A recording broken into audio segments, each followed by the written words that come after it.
కురుక్షేత్ర యుద్ధం ముగిసిన తర్వాత పాండవుల జీవితం ఎలా సాగింది? వారు చివరకు ఏమయ్యారు? కురుక్షేత్రం తర్వాత పాండవుల అంతిమ ప్రస్థానం. కురుక్షేత్ర యుద్ధం ముగిసింది. లక్షలాది మంది వీరులు నేలకొరిగారు. రక్తం ఏరులై పారింది. పాండవులు విజయం సాధించారు కాని ఆ విజయం వారికి సంతోషాన్నివ్వలేదు. సొంత బంధువులను, గురువులను కోల్పోయిన బాధ వారిని వెంటాడింది. 1. హస్తినాపుర పట్టాభిషేకం. యుద్ధం తర్వాత ధర్మరాజు హస్తినాపురానికి చక్రవర్తిగా పట్టాభిషేకం చేసుకున్నాడు. శ్రీకృష్ణుని సూచన మేరకు దాదాపు 36 ఏళ్లపాటు పాండవులు ధర్మబద్ధమైన పాలన సాగించారు. ధృతరాష్ట్రుడు, గాంధారిలను కూడా తమ కన్న తల్లిదండ్రుల వలె గౌరవించారు. 2. గాంధారి శాపం, యాదవకుల నాశనం. యుద్ధం ముగిసిన వెంటనే గాంధారి తన పుత్రశోకంతో శ్రీకృష్ణుడిని శపిస్తుంది. నా కులం ఎలా నాశనమయిందో నీ యాదవకులం కూడా అలాగే అంతమైపోవాలి అని శపిస్తుంది. 36 ఏళ్ల తర్వాత ఆ శాపం ఫలించింది.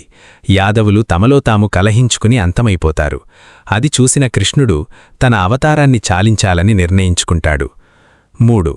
కృష్ణుడి నిర్యాణం మరియు కలియుగ ప్రవేశం.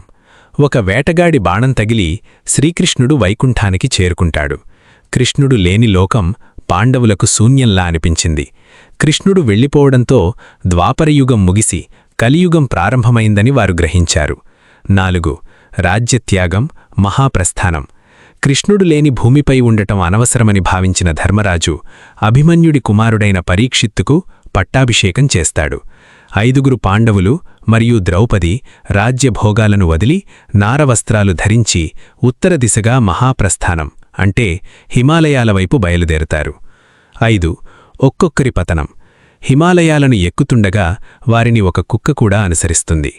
మార్గమధ్యంలో ఒక్కొక్కరుగా కిందపడి ప్రాణాలు వదులుతారు. ద్రౌపది. అర్జునుడిపై ఆమెకున్న పక్షపాతం అంటే ఎక్కువ ప్రేమ కారణంగా ఆమె మొదట పడిపోతుంది. సహదేవుడు. తనకంటే తెలివైనవాడు లేడనే గర్వం వల్ల పడిపోతాడు. నకులుడు. తన రూపంపై ఉన్న అహంకారం వల్ల పడిపోతాడు. అర్జునుడు. తన విలువిద్యపై ఉన్న అతిశయం వల్ల పడిపోతాడు. భీముడు. తన బలంపై గర్వం మరియు తిండిపై ఉన్న మక్కువ వల్ల చివరగా పడిపోతాడు. 6. స్వర్గద్వారం వద్ద ధర్మరాజు. చివరికి ధర్మరాజు మరియు అతనిని అనుసరిస్తున్న కుక్క మాత్రమే మిగుల్తారు. అప్పుడు ఇంద్రుడు తన రథంతో ప్రత్యక్షమై ధర్మరాజును స్వర్గానికి రమ్మంటాడు. కాని తన వెంట వచ్చిన కుక్కను కూడా రానిస్తేనే వస్తానని ధర్మరాజు పట్టుబడతాడు. అప్పుడు ఆ కుక్క యమధర్మరాజుగా మారి తన కుమారుడైన ధర్మరాజును దీవిస్తారు. 7. నరకదర్శనం మరియు శాంతి. స్వర్గానికి వెళ్లిన ధర్మరాజుకు అక్కడ దుర్యోధనుడు తదితరులు కనిపిస్తారు. కాని తన సోదరులు ద్రౌపది నరకంలో ఉన్నారని తెలుస్తుంది. వారితోనే ఉంటానని ధర్మరాజు చెప్పగా అది కేవలం అతనికి పెట్టిన చివరి పరీక్ష అని దేవతలు చెబుతారు. తాత్కాలికంగా చేసిన పాపాలకు నరకం చూపించి ఆ తర్వాత అందరికీ స్వర్గంలో శాశ్వత స్థానం కల్పిస్తారు. ఇది పాండవుల కథలో చివరి అధ్యాయం. ఎంతటి వీరులైనా, ధర్మాత్ములైనా ప్రకృతి నియమాలకు లోబడాల్సిందే.